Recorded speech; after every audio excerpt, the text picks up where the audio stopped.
여러분 안녕하세요. 시카고 예수사랑교회 황선웅 목사입니다. 오늘도 여러분의 기도가 열리고 하나님과 함께 숨쉬는 하루 되시길 소망합니다. 8월 27일 수요일 말씀으로 여는 아침입니다.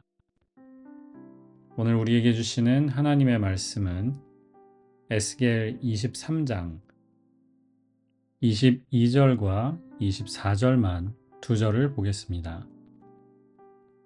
그러므로 오홀리바야, 나 주 하나님이 말한다. 나는 내가 정을 뗀 내 정부들을 충동시켜서 그들이 사방에서 와서 너를 치게 하겠다. 24절입니다. 그들이 무기와 병거와 수레와 대군을 거느리고 너를 치러 올 것이다. 그들은 크고 작은 방패와 투구로 무장을 하고 사방에서 너를 치러 올 것이다. 나는 심판권을 그들에게 넘겨줄 것이고 그들은 자기들의 관습에 따라서 너를 심판할 것이다. 주님의 백성들에게 주시는 주님의 말씀입니다. 하나님께 감사드립니다. 다시 한번 인사를 드려야 할 것 같은 그런 생각이 듭니다. 지난 주간 또 그 전 주간도 제가 휴가로 글로 묵상을 나눴었고요. 이렇게 음성도 녹음하고 영상을 제작하는 것은 한 3주 만인 것 같아요. 저도 감회가 새롭고 그렇습니다. 에스겔 23장 본문인데요. 오늘 이 본문은 family friendly 하지가 않습니다. 그래서 저희 아들하고도 같이 이 생명의 삶 어린이용을 해서 묵상을 하는데 그 책에서는 보통 긴 본문을 쓰지 않고 몇 절만 골라서 하는데요. 어느 구절을 골랐을까?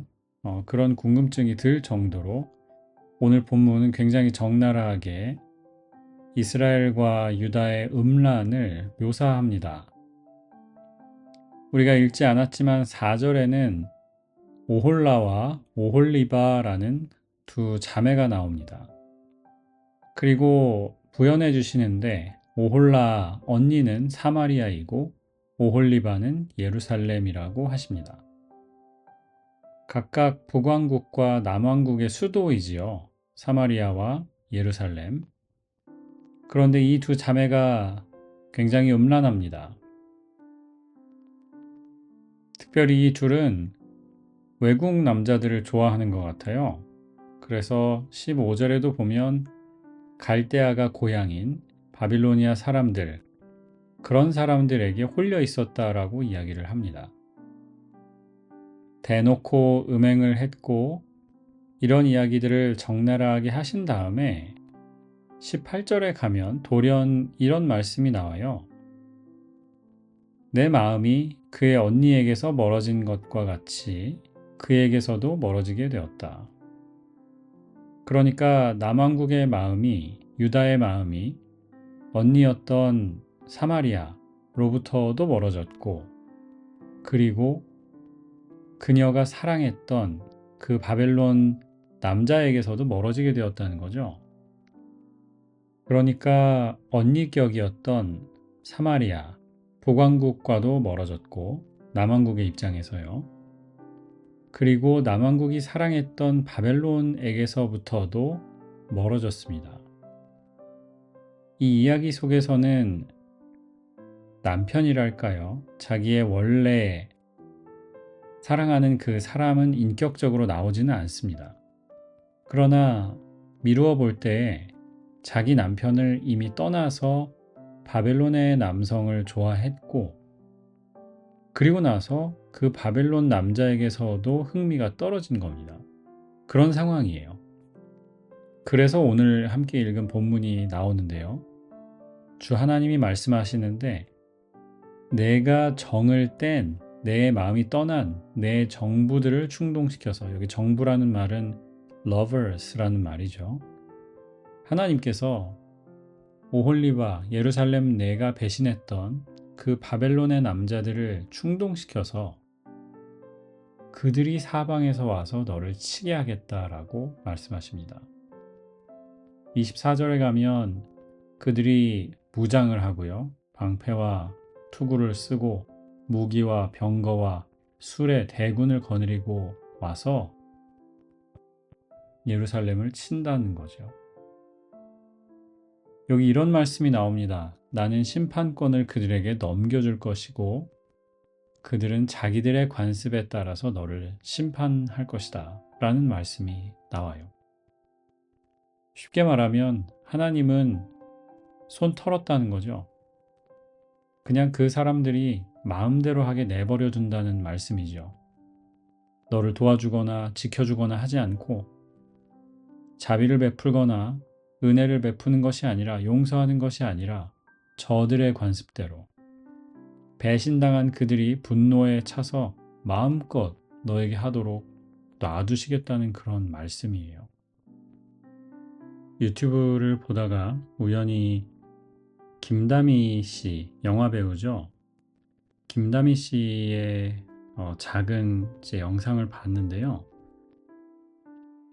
이 김다미 씨가 영화에 데뷔를 한 해에 신인상 같은 것들을 다 휩쓸었다고 해요. 그런데 그 이후로는 오히려 작품을 많이 할 줄 알았는데 그렇지 않았다는 것이죠. 한 작품 하고 그 다음에 한 2년 뒤에 뭐 드라마를 한다든지 영화를 한다든지 하고 그 다음에 좀 쉬어요 또. 그러다가 2년 뒤에 나오고 했다라는 거예요. 그러면서 그 이유를 물었더니 멋진 대답을 하는데요. 자기는 배우로서의 삶하고 자기 개인의 삶이 동시에 같이 갔으면 좋겠다 이렇게 이야기를 하더라고요.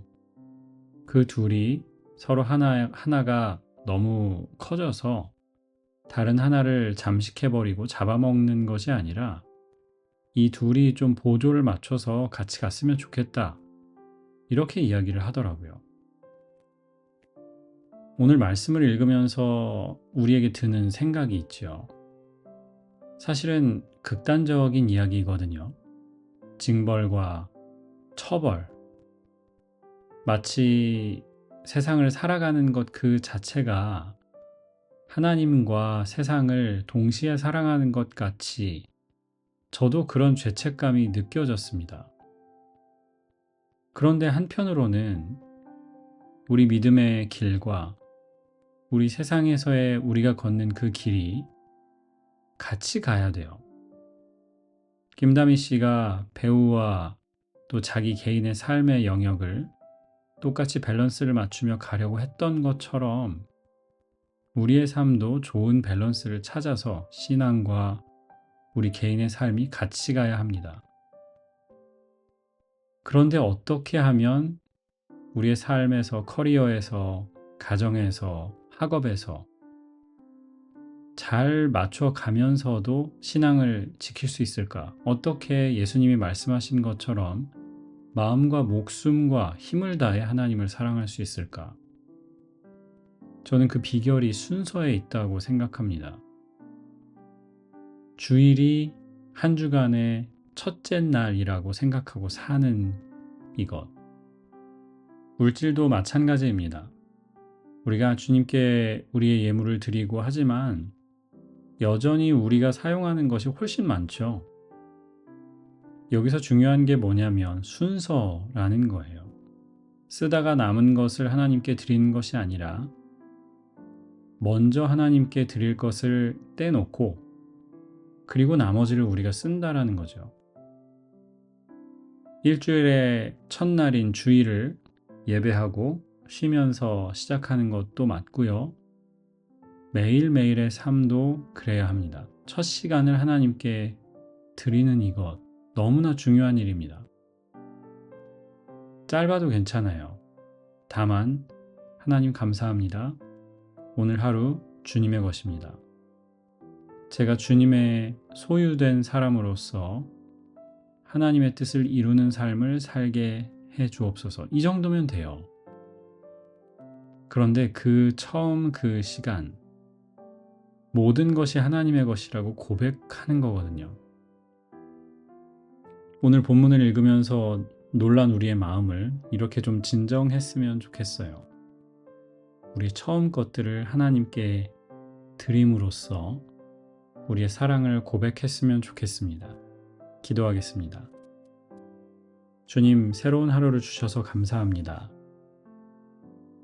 오늘 이 첫 시간 혹은 우리의 삶의 한 부분을 기도하며 주님께 드립니다.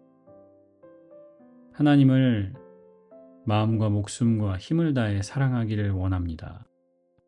그리고 우리의 이웃을 우리의 몸과 같이 사랑하기를 원합니다. 주님, 오늘 하루 우리의 삶을 주관하시고 오직 주님이 드러나는 삶으로 인도하여 주옵소서. 예수 그리스도의 이름으로 기도합니다. 아멘.